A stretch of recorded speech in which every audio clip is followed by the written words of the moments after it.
If you've watched literally any of my videos, you may have noticed that I am quite a big fan of a director called Rian Johnson, but I haven't yet made a full video talking about his films. I have loads to say about all of them, but I definitely didn't expect this to be the first one I made a video on, but here we are. Coming off the back of his directorial debut and the success and acclaim that it brought him, Rian Johnson released The Brothers Bloom, a movie that had a much bigger scope and a much bigger budget, and it was a complete bomb. Critics seem to think it was pretty good, but an underwhelming follow-up to Brick, and it never really found its audience. It's just one of those weird small movies from the 2000s that you'll only really ever see in the DVD trailer section for other weird small movies from the 2000s. Even now that Rian Johnson is a household name and you can buy massive cardboard cutouts of his head, this film has never escaped obscurity. You always see people talking about Knives Out, Looper, The Last Jedi, even Brick, but The Brothers Bloom is kind of the odd one out among the Johnson collection, and I think that's why it's the one I want to talk about, because not enough people have seen it, and I feel I have a duty to try and change that. I think it's superb, and I'd like to dive into why. Just a heads up, I'll keep this video as spoiler-free as possible while also talking about what makes the film great, but obviously if you would rather know nothing, maybe watch it first and then come back. So, fitting with Rian Johnson's fascination with genre, The Brothers Bloom is a con man movie centering on a pair of con artists, who are brothers. The first brother is Stephen, played fantastically by Mark Ruffalo. He is the master storyteller. He writes his cons with complex narrative arcs, themes, and emotional payoffs, taking people on journeys that differ from what they expected, but actually end up giving them a fantastic experience. Now, am I going crazy, or does that sound kind of familiar? Yeah, the line between Stephen and Rian is a little bit blurred. The whole movie feels like one of Stephen's orchestrations, down to the framing, with locations and steps of the plan introduced by his notes. There's a rap party for Stephen's previous con at the start that features the cast of Brick, Ryan's previous film. It makes the film a bit tricky to criticise because I'm not sure whether the messier elements were Ryan's mistake or Rian writing deliberately messy elements for Stephen to write. Maybe there's no difference. Either way, there's a charm and theatricality to Mark Ruffalo's performance that is just so fun to watch. We meet Stephen and his brother in the film's opening, which is this delightful Bugsy Malone-esque prologue about two precocious kids doing their little cons and schemes. It's told in verse, with the narration and intercut dialogue having a really strict rhyme and meter that makes it very satisfying, and honestly, I would have watched a whole movie with that setup. But as well as just being kind of adorable, the opening also establishes the film's main conflict, which has to do with Stephen's brother, Bloom. The actors playing the young brothers do a fantastic job in conveying the point of their characters. Stephen is already confident, competent, and protective of his brother, whereas Bloom is just a wimpy kid.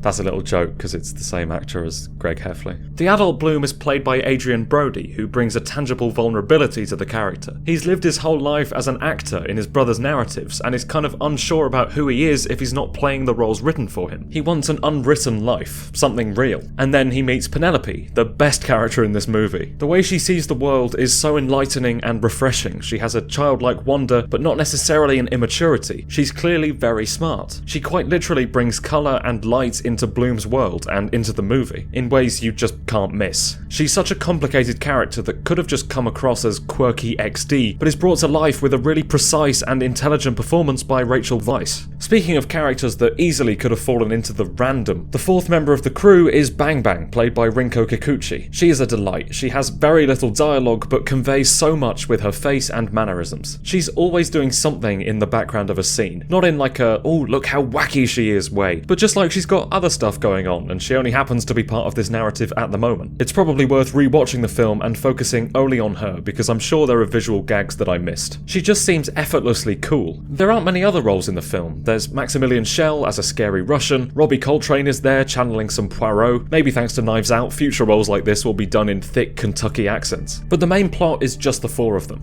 I don't want to give too much away about the actual intricacies of the plot. What's more important than that is the central theme of truth. Bloom is so desperate to have something truly 100% authentic that he ends up ignoring and disregarding the very real feelings he has while on the job. Although separate from true reality, there is an element of truth to his experiences that flies right past him. As for Stephen, you never really know what level of reality he's operating on. He feels almost like a character that he's written for himself. As for Penelope, she seems naive, but it's more that she's just willing to believe in the reality she wants. She tells herself the story of her life until it becomes the truth. Steven has this idea of a perfect con, where every party gets what they want, including the conee. And if that's the case, has anyone actually been conned? The line between the fiction of the cons and the reality of the characters blurs on multiple occasions. There are double meanings to every line. Unlike Knives Out, multiple viewings don't provide you with clarity. Each one just offers a new interpretation into what's really going on. The emotional side of the story really pays off, but the structure and plot stuff is a bit more hazy. But I do think that's partially the point. This is a con movie that's character-driven, not a character movie that's con-driven,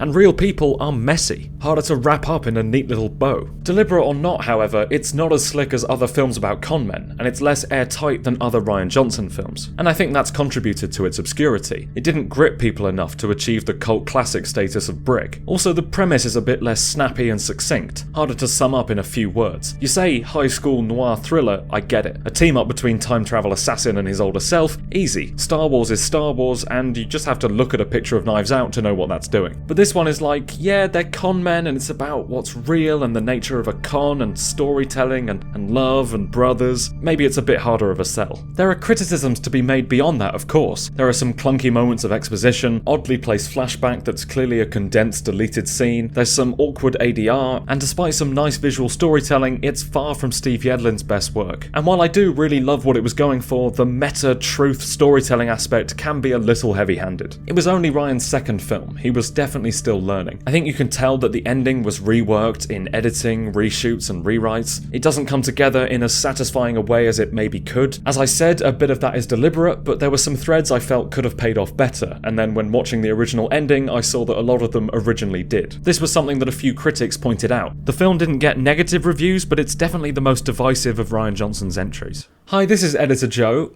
It absolutely is not Rian Johnson's most divisive film. I clearly wrote that and recorded that from some blissfully ignorant parallel world where everyone agreed about The Last Jedi.